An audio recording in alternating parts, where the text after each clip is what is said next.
Salman Khan case की investigation में Mumbai police को मिली बड़ी लीड। यहां देखें अब तक की पूरी टाइमलाइन।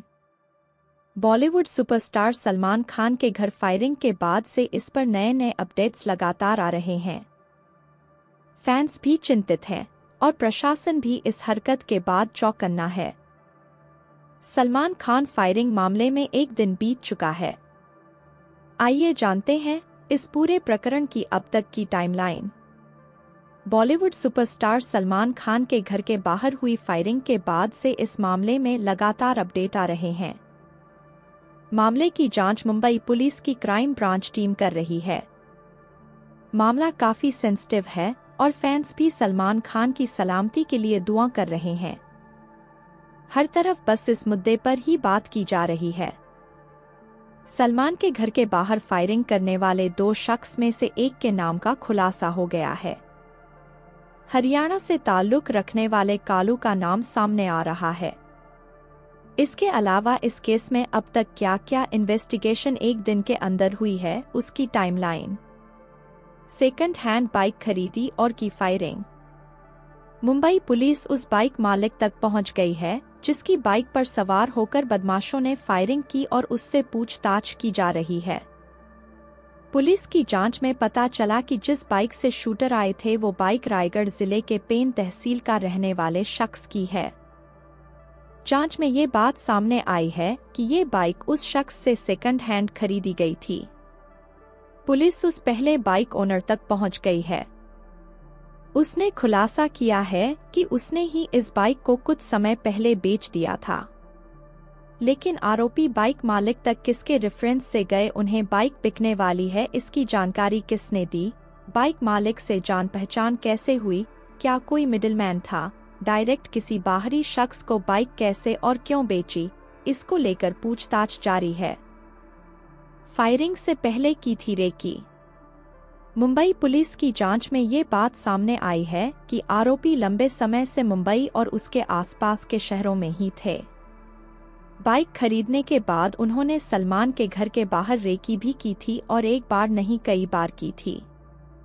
ऐसी जानकारी है, इसके लिए उस बाइक का इस्तेमाल करते थे। आरोपियों ने रेकी सिर्फ सलमान के घर फायरिंग की ही नहीं, बांद्रा से निकलने के लिए हर एक सड़क की भी की थी जो खास तौर पर सुनसान होती है। इसलिए उन्होंने माउंट मेरी की सड़क चुनी जहां से आसानी से बाइक पार्क की और फिर फरार हो गए। ऑटो वाले रडार पर पुलिस की तफ्तीश में ये बात सामने आई है कि आरोपी गैलेक्सी अपार्टमेंट में फायरिंग के बाद जब माउंट मेरी पहुंचे तो उन्होंने बाइक छोड़ एक ऑटो पकड़ा, उससे बांद्रा गए, फिर ट्रेन पकड़ी, वहां से सांता क्रूज स्टेशन उतर गए, वहां से फिर ऑटो पकड़कर वाकोला गए। लेकिन वाकोला से आगे का मूवमेंट अभी पुलिस लोकेट नहीं कर पाई है। इस बीच केस क्राइम ब्रांच को ट्रांसफर हो गया है। फायरिंग की पूरी टाइमलाइन कब क्या हुआ। सलमान के घर पर फायरिंग सुबह 4:43 पर हुई।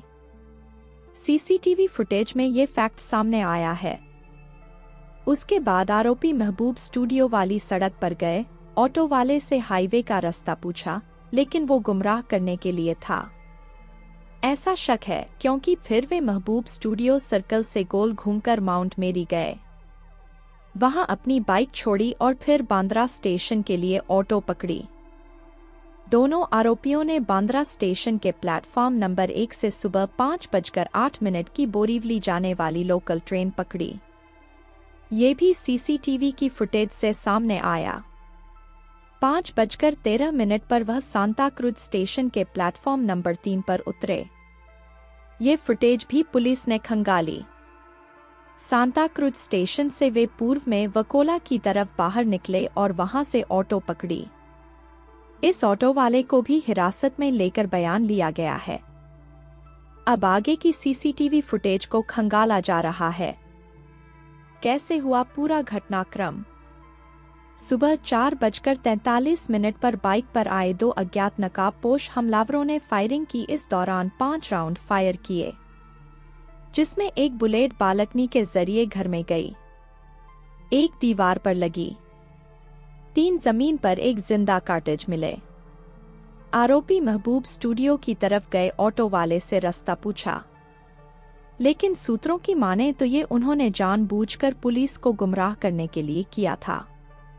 आरोपी फिर माउंट मेरी चर्च की दिशा में गए, वहीं बाइक छोड़ा, फिर वहां से सीसीटीवी ट्रेल में आरोपी बाइक छोड़कर किसी अन्य गाड़ी से निकल गए।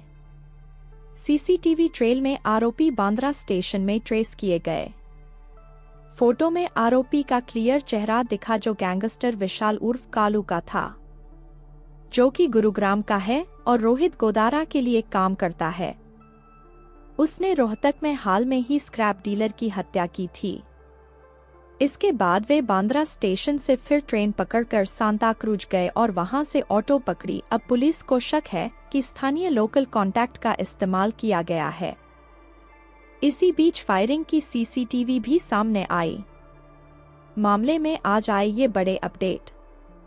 मुंबई पुलिस को जांच में पता चला कि जिस फेसबुक पोस्ट को अनमोल ने किया था उसका आईपी एड्रेस कनाडा का है, लेकिन शक है कि इस पोस्ट के लिए वीपीएन प्रणाली का इस्तेमाल किया गया हो, क्योंकि जिस अनमोल बिश्नोई ने फेसबुक पोस्ट किया था, सूत्रों के मुताबिक उसकी करंट लोकेशन कैलिफोर्निया की है। अनमोल सिद्धू मूसेवाला की हत्या के बाद फर्जी पासपोर्ट पर फरार हो गया था। हालांकि उसे एक बार अजरबैजान में लोकेट किया गया था, लेकिन वहां से भी उसे निकल भागने में कामयाबी मिली। हालांकि उसके एक साथी सचिन थापन को पकड़ने में एजेंसियों को कामयाबी मिली। वही एटीएस टीम कल सलमान के घर मौजूद थी। ऐसे में समानांतर जांच अपने स्तर पर कर रही है एटीएस टीम, और इस मामले में विदेश में बैठे बिश्नोई गैंग से जुड़ी होने की वजह से इस मामले में एनआईए ने केस से जुड़ी फाइल मांगी है। ऐसे में आशंका है और मुंबई पुलिस पर दबाव भी है कि अगर जल्द ही केस क्रैक नहीं हुआ तो इस मामले में एनआईए की भी एंट्री हो सकती है।